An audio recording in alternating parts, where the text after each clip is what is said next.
प्रणाम दोस्तों, मैं नीतू दुबे आप सभी के बीच में बहुत ही प्यारा सा पारंपरिक तिलक गीत लेकर आई हूँ। बहुत ही प्यारा है ये। और दोस्तों आप लोग पूरा सुनिएगा बिना स्किप किए, और अच्छा लगा तो कमेंट बॉक्स में ज़रूर बताइएगा। चैनल पर जो भी नए हों तो प्लीज़ चैनल को सब्सक्राइब भी कर देंगे, सपोर्ट करेंगे मेरा। Thank you.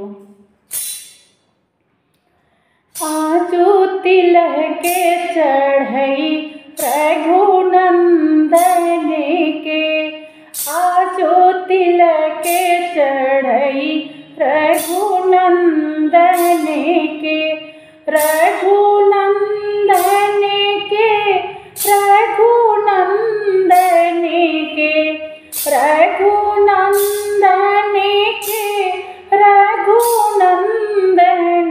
के, आजो तिलक के चढ़ई रघुनंदन के, आजो तिलक के चढ़ई रघुनंदन के।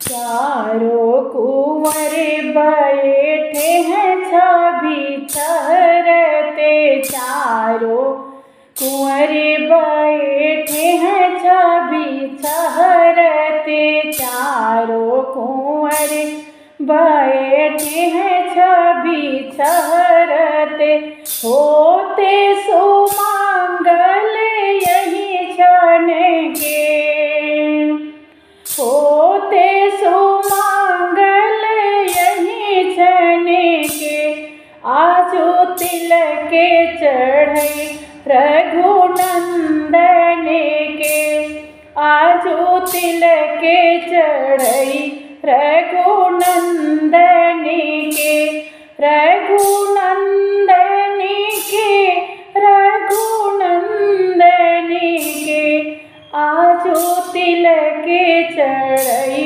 रघुनंदन के, आजो तिलक के चढ़ई रघुनंदन के।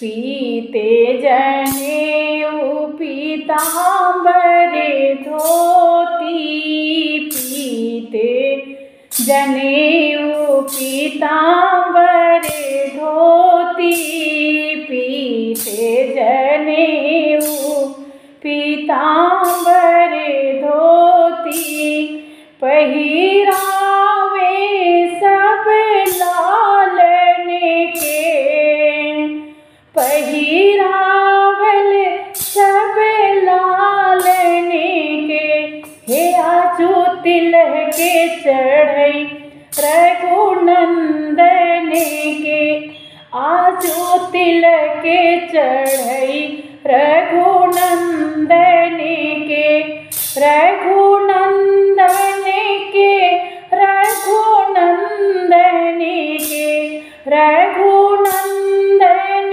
के, रघुनंदन के, आजो तिलक के चढ़ई रघुनंदन के, आजो तिलक के चढ़ई रघुनंदन के।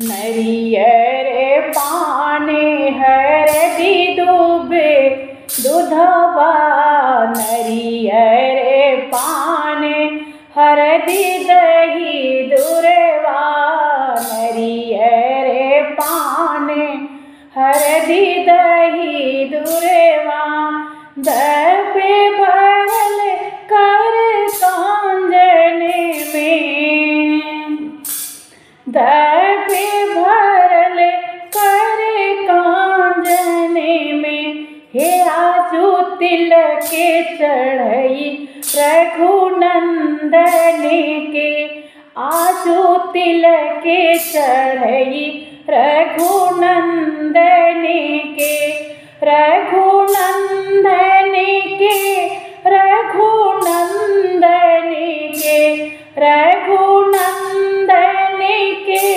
रघुनंदन के, आजो तिलक के चढ़ई रघुनंदन के, आजो तिलक के चढ़ई रघुनंदन के। पढ़ी पढ़ी वेद के मंत्र पुरोहित, पढ़ी पढ़ी वेद के मंत्र पुरोहित, पढ़ी पढ़ी वेद के मंत्र पुरोहित, देलने रघुकुल नंदन के,